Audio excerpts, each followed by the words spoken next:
Hello friends, स्वागत है आपका एक बार फिर से डेली करंट अफेयर्स के शो में, जिसमें हम कंप्लीट करते हैं करंट अफेयर्स के साथ में ही इम्पोर्टेंट जीके और जीएस के क्वेश्चन।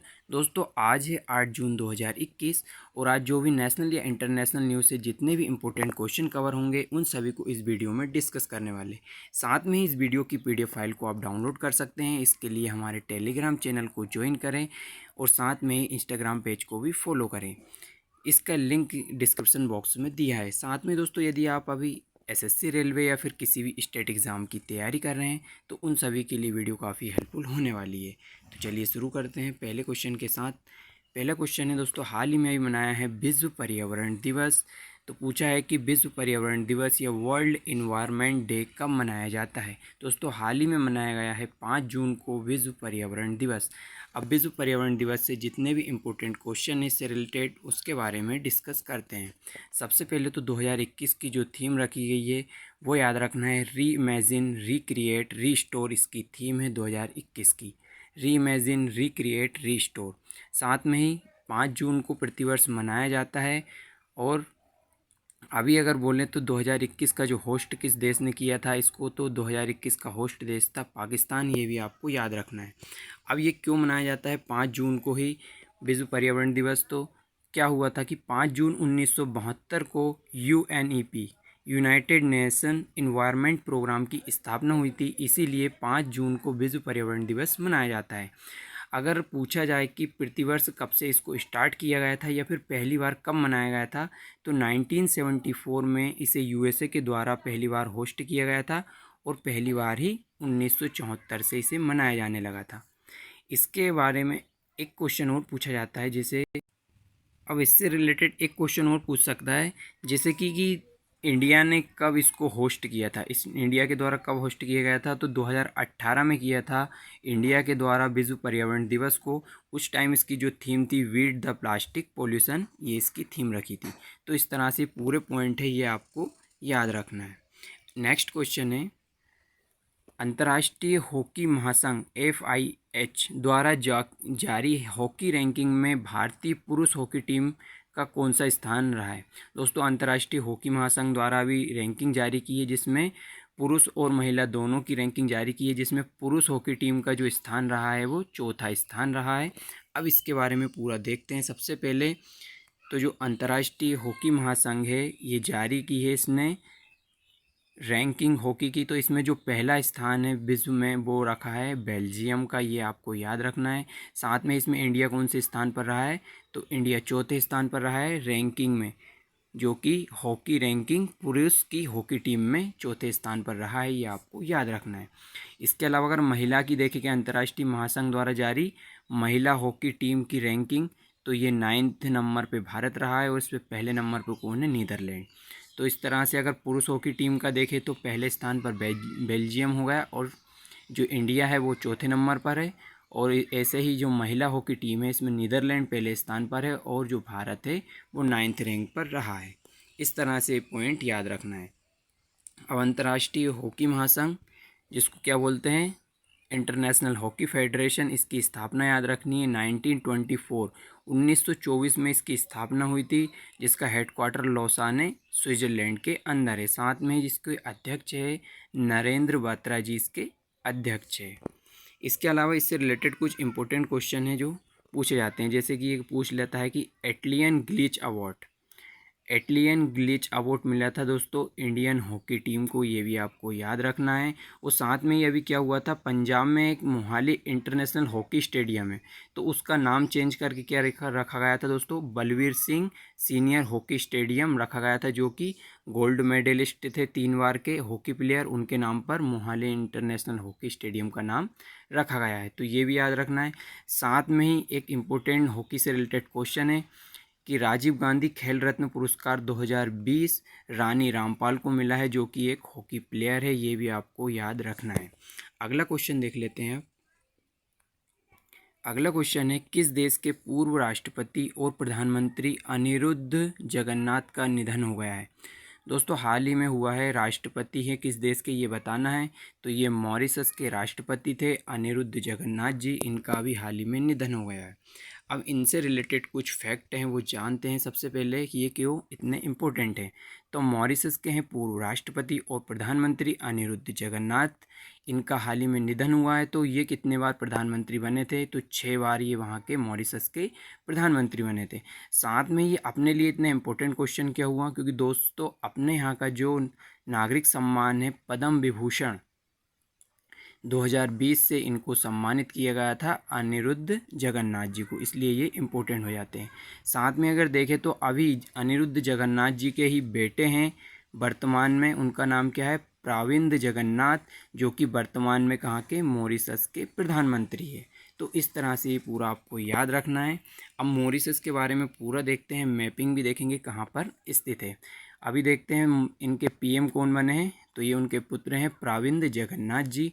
राजधानी है पोर्ट लुइस और करेंसी अगर पूछे तो मॉर्टियन रूपी, ये याद रखना है। साथ में ही एक इम्पोर्टेंट खबर आई थी अभी दोस्तों, ये याद रखनी है आपको। 2020 में तेल रिसाव के कारण 2020 में क्या हुआ था दोस्तों? मॉरिशस के अंदर तेल रिसाव हुआ था, जिसके कारण वहाँ पर आपातकाल घोषित किया था। ये भी आपको याद रखना है। अब मैप में अगर देखें मॉरिशस की लोकेशन कहाँ है, तो दोस्तों यहाँ पे आप देख सकते हैं, ये अपना यहाँ पे इंडिया हो गया। साथ में ही ये जो कॉन्टिनेंट है ये दक्षिण अफ्रीका है। और यहाँ पर जो मॉरिशस आप यहाँ पे देख सकते हैं, मॉरिशस यहाँ पर स्थित है। और इसकी जो कैपिटल है वो क्या है? पोर्ट लुइस है। ये भी आपको याद रखना है। और यहाँ पे जो द्वीप एक बना है ये है मेडागास्कर, और यहीं पर ये है जो पोर्ट लुइस, इसकी कैपिटल है। इस तरह से मॉरिशस को भी आपको याद रखना है।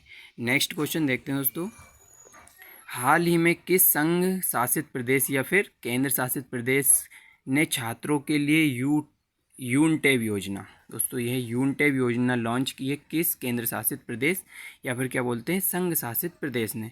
तो हाल ही में दोस्तों लद्दाख ने ये लॉन्च की है यूनटेब योजना।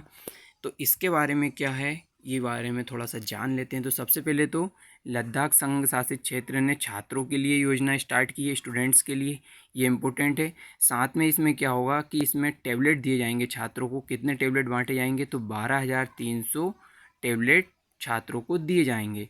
साथ में ही एक योजना इसके साथ स्टार्ट की है, जैसे कि जो छात्र कोचिंग करना चाहते हैं उसे रीवा योजना एक इसी के साथ है, के तहत 1 लाख रुपया भी दिया जाएगा लद्दाख के अंदर। अब लद्दाख दोस्तों हाल ही में यूनियन टेरिटरी बना है, तो इसके बारे में जानते हैं क्योंकि इंपॉर्टेंट क्वेश्चन इससे आएंगे। सबसे पहले आपको याद रखना है कि जो लद्दाख है ये कब अस्तित्व में आया है? तो ये 31 अक्टूबर 2019 को इसको एक नया यूनियन टेरिटरी या केंद्र शासित प्रदेश बनाया है। साथ में ही सबसे नया यूनियन टेरिटरी बन चुका है। अब यहाँ पे कुछ इंपॉर्टेंट फैक्ट हैं। सबसे पहले तो इसकी लोकेशन देखें तो मैप के अंदर यहाँ पर है, ये लद्दाख आप देख पा रहे होंगे यहाँ से। इसके अलावा सबसे इम्पोर्टेंट इसके क्वेश्चन है, सबसे बड़ा नेशनल पार्क पूछा जाता है। भारत का सबसे बड़ा नेशनल पार्क है हेमिस नेशनल पार्क, जो कहाँ पर है? लद्दाख के अंदर। साथ में पेंगोंग झील पूछी जाती है दोस्तों, ये भी लद्दाख के अंदर है पेंगोंग झील। और इसके पूछे जाए अगर वर्तमान या फिर अगर पूछे कि राज्यपाल जो कि इसके पहले राज्यपाल कौन बने थे, तो राधा कृष्णन माथुर राज्यपाल बने थे इसके पहले। साथ में ही एक एलएसी बॉर्डर है, उसको मैप के थ्रू देख लेते हैं दोस्तों। लाइन ऑफ एक्चुअल कंट्रोल आप यहाँ पे देख पा रहे हैं एलएसी, ये हो गया यहाँ पे लद्दाख और ये होगा यहाँ पर एलएसी। और इधर ये चाइना के अक्साई चीन इसको बोलते हैं, तो यहाँ पर कौन सा है? एलएसी। तो इसको याद रखना है, ये भारत और लद्दाख और चाइना के बीच स्थित है। इस तरह से पूरे पॉइंट आपको याद रखने हैं। नेक्स्ट क्वेश्चन देखते हैं दोस्तों, कार्बेवैक्स दोस्तों हाल ही में वैक्सीन बनाने का ऑर्डर दिया। कार्बेवैक्स वैक्सीन किस कंपनी के द्वारा निर्मित किया गया है? दोस्तों ये क्वेश्चन पूछा है, कार्बेवैक्स वैक्सीन किस कंपनी ने निर्मित किया है? तो ये हाल ही में दोस्तों बायोलॉजिकल ई लिमिटेड कंपनी द्वारा निर्मित की जाने वाली है, बायोलॉजिकल ई लिमिटेड कंपनी के द्वारा। तो अब कार्बोवैक्स वैक्सीन है क्या, इसके बारे में देखते हैं। तो दोस्तों सबसे पहले तो कार्बोवैक्स वैक्सीन बायोलॉजिकल ई कंपनी जो कि कहाँ पर है? हैदराबाद के अंदर है, उसके द्वारा निर्मित किया गया है। अब इसमें क्या होगा दोस्तों कि हाल ही में कार्बोवैक्स वैक्सीन को भारत ने 300 मिलियन वैक्सीन की एडवांस खुराक के लिए ऑर्डर दिया है। मतलब जो कार्बोवैक्स वैक्सीन है इसको बनाने के लिए भारत सरकार ने 300 मिलियन खुराक इसकी की एडवांस वो दी है, एडवांस ऑर्डर दिया है ताकि इसकी पहले से बना सके। क्यों बना सके, इसकी इतना बड़ा ऑर्डर क्यों दिया है, क्योंकि जो तीसरी लहर आने वाली है उसके लिए पहले से ही बचाव करने के लिए और सभी को वैक्सीन लग सके, इसके लिए ऑर्डर दिया है कार्बोवैक्स वैक्सीन को, जो कि किस कंपनी ने बनाई है, तो ये बनाई है बायोलॉजिकल ई लिमिटेड कंपनी, जो कि कहाँ पर है, हैदराबाद के अंदर है। इस तरह से ये पूरा आपको याद रखना है। यह है बायोलॉजिकल ई लिमिटेड कंपनी। साथ में ही इससे रिलेटेड जो भी इम्पोर्टेंट क्वेश्चन है वो भी जानते हैं दोस्तों। अभी हाल ही में जो वैक्सीन भारत में अभी लग रही हैं उनके बारे में भी थोड़ा सा जान लेते हैं। एक दोस्तों कोविशील्ड वैक्सीन है और ये पूछी जाती है किस इंस्टीट्यूट के द्वारा बनाई जा गई है, तो ये है Covishield vaccine serum institute of India Pune के द्वारा इसको बनाई गई है। साथ में अगली जो वैक्सीन है कोवैक्सीन है, ये भारत बायोटेक जो कहाँ पर है, हैदराबाद के अंदर, इसने इसको बनाया है। इसके अलावा दोस्तों एक स्पुतनिक वी आई है जो कि कहाँ की है, रूस की एक वैक्सीन है और दुनिया की एकमात्र मान्यता प्राप्त ये वैक्सीन है। इस तरह से स्पुतनिक भी याद रखना है। उसके बाद ही जो रूस है उसने एक वैक्सीन और लॉन्च की है जो है कि स्पुतनिक लाइट। दोस्तों स्पुतनिक लाइट ऐसी वैक्सीन है जो कि सिंगल डोज है, इसकी एक ही खुराक लेने पर ये काम करेगी। बाकी ये सभी जितनी भी वैक्सीन है इनके डबल डोज हैं। इसके अलावा एक डीआरडीओ ने भी एक विकसित की थी अपनी वैक्सीन टाइप ही, जो कि पाउडर के रूप में थी, जो कि कोरोना से रिकवरी के लिए बनाया गया था। तो ये है DG बनाई गई थी डीआरडीओ के द्वारा, ये भी आपको याद रखना है। अब नेक्स्ट क्वेश्चन देखते हैं। अगला क्वेश्चन है हाल ही में किस राज्य सरकार ने नॉलेज इकोनॉमी मिशन शुरू करने की घोषणा की है। दोस्तों हाल ही में केरल सरकार ने नॉलेज इकोनॉमी मिशन लॉन्च करने की घोषणा की है। तो इसमें क्या होगा इसके बारे में जानते हैं। सबसे पहले तो केरल राज्य सरकार ने नॉलेज इकोनॉमी मिशन शुरू करने की घोषणा की है। अब इसमें क्या करेगी सरकार, तो इसमें नौकरी की संभावनाओं को बढ़ाने के लिए और साथ में ही उसके आधारभूत सुविधाओं को मिल सके, इसके लिए वहाँ पर उन सभी व्यक्तियों को आधारभूत सुविधाएं मिल सके और नौकरी की संभावना वहाँ पे और ज़्यादा बढ़ सके, इसलिए नॉलेज इकोनॉमी मिशन जो है केरल सरकार ने अभी हाल ही में स्टार्ट किया है। अब केरला की बात आती है तो सबसे पहले तो अगर देखें तो केरला की जो स्थिति वो यहाँ पर है, जिसकी सीमा किससे, कर्नाटका और तमिलनाडु से लगती है। साथ में ही इसकी जो कैपिटल है वो है तिरुवनंतपुरम, ये याद रखना है। सीएम बने हैं अभी दूसरी बार पिनरई विजयन, जो कि एलडीएफ पार्टी से बिलोंग करते हैं। राज्यपाल है आरिफ मोहम्मद खान, जिन्होंने इनको अभी शपथ दिलाई थी पिनरई विजयन को। साथ में दोस्तों अब केरला की बात आई है तो केरला से रिलेटेड जो भी इम्पोर्टेंट अभी स्कीम वहाँ पे लॉन्च की गई थी उनके बारे में देखते हैं। तो सबसे पहले यहाँ पर स्टार्ट हुई थी वन स्कूल वन IAS योजना, केरला के अंदर स्टार्ट हुई। उसके बाद हाल ही में दोस्तों अभी आई थी एक स्मार्ट किचन योजना, ये भी वहाँ पर लॉन्च की गई। उसके बाद एक क्वेश्चन और आता है कि देश का पहला जेंडर पार्क कहाँ खोला गया था, तो ये कोच्चिकोड केरल में खोला गया था। साथ में यहाँ के कुछ 2 क्लासिकल डांस है, एक कथकली और मोहिनी अट्टम, ये भी आपको याद रखना है। इसके अलावा साइलेंट वैली केरल के अंदर है और सर्वाधिक लिंग अनुपात भी केरल के अंदर है, 1084 या 1084 वहाँ पर लिंग अनुपात है, सर्वाधिक है। इसके अलावा लिटरेसी रेट है वो भी वहाँ पर सर्वाधिक है। केरल की पहली महिला राजस्व मंत्री का भी हाल ही में निधन हुआ, उनका नाम क्या था, गौरी अम्मा, ये भी आपको याद रखना है। इस तरह अगला क्वेश्चन देख लेते हैं। नेक्स्ट क्वेश्चन है किस देश ने लिटेनहोम नामक एक कृत्रिम द्वीप तैयार करने की परियोजना को मंजूरी दी है। दोस्तों लिटेनहोम नामक कृत्रिम द्वीप, मानव निर्मित एक द्वीप बनाया जा रहा है लिटेनहोम द्वीप, तो ये हाल ही में डेनमार्क बनाने की इसको मंजूरी दी है, एक परियोजना लेकर आया है डेनमार्क। अब इसके बारे में जानते हैं कि डेनमार्क आखिर क्या करने वाला है। तो दोस्तों डेनमार्क ने लिटेनहोम नामक एक कृत्रिम द्वीप या मानव निर्मित द्वीप तैयार करने की परियोजना को मंजूरी दी है। अब इसमें क्या होगा, तो दोस्तों हो क्या रहा है डेनमार्क के अंदर, क्योंकि समुद्र जल स्तर लगातार बढ़ रहा है, जिसके कारण जो डेनमार्क की कैपिटल है कोपेनहेगन को डूबने का खतरा लगातार भी बढ़ता जा रहा है। इसलिए एक मानव निर्मित कृत्रिम द्वीप बनाने की तैयारी कर रहा है और 2070 तक इस को बनाने का लक्ष्य रखा गया है। और इसमें अगर पूछा जाए कि कितने लोग रह सकते हैं तो 35,000 लोग इसमें रह पाएंगे, ये जो द्वीप बनाने जा रहा है। अब इसके बारे में जान लेते हैं डेनमार्क के बारे में। तो दोस्तों डेनमार्क जेटलैंड प्रायद्वीप पर स्थित है, ये भी आपको याद रखना है। कैपिटल है कोपेनहेगन और करेंसी है डेनिश क्रोन। अगर लोकेशन देखें डेनमार्क की दोस्तों तो डेनमार्क यहाँ पर स्थित है, जिसकी कैपिटल क्या है, कोपेनहेगन। इसको आपको याद रखना है। अब नेक्स्ट क्वेश्चन देख लेते हैं।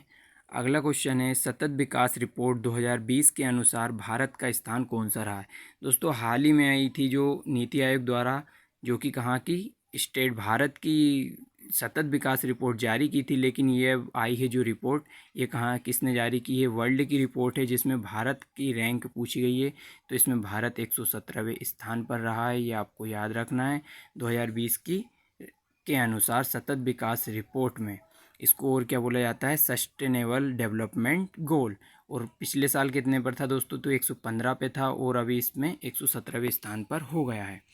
तो इसके बारे में देखते हैं। तो सबसे पहले तो दोस्तों 2020 के अनुसार भारत का स्थान 117वां है और इसको कितने पॉइंट मिले हैं, तो 61.9 पॉइंट इसको इसमें मिले हैं। साथ में ही 2019 में ये 115वें स्थान पर रहा है और 2 स्थान और नीचे खिसक गया है, अभी ये याद रखना है।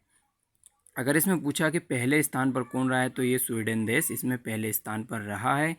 और इसमें क्या होता है दोस्तों, इसका उद्देश्य क्या होता है, तो पर्यावरण को ध्यान में रखकर किसी भी देश के विकास के लिए ये काम करता है, तो ये आपको याद रखना है। इसके अलावा दोस्तों इसका उद्देश्य और होता है कि 2015 से 2030 तक इसमें कुल 17 लक्ष्य रखे गए हैं उनको पूरा करने के लिए। साथ में ही अगर पूछ ले कि इसका पहला सम्मेलन कब किया गया, तो 1972 स्टॉकहोम के अंदर इसका पहला सम्मेलन आयोजित किया गया था। इसके अलावा इससे रिलेटेड क्वेश्चन है दोस्तों, ईज़ ऑफ डूइंग बिजनेस में भारत की रैंक क्या रही थी, या फिर इसको क्या बोलते हैं, कारोबार सुगमता रिपोर्ट। तो इसमें जो ईज ऑफ डूइंग बिजनेस में भारत की रैंक 63 रही थी। और ये कौन जारी करता है, तो ये वर्ल्ड बैंक जारी करता है, ईज ऑफ डूइंग बिजनेस। इसके अलावा मानव विकास सूचकांक में भारत की रैंक 131वीं थी, ये भी आपको याद रखना है। दोस्तों इसी के साथ यहीं पर वीडियो समाप्त होती है। Thank you so much for watching this video. And दोस्तों अगर वीडियो अच्छी लगी हो तो please like share and subscribe करें। एंड लेटेस्ट वीडियो की अपडेट पाने के लिए नोटिफिकेशन बेल को भी ऑन करें। Thank you so much.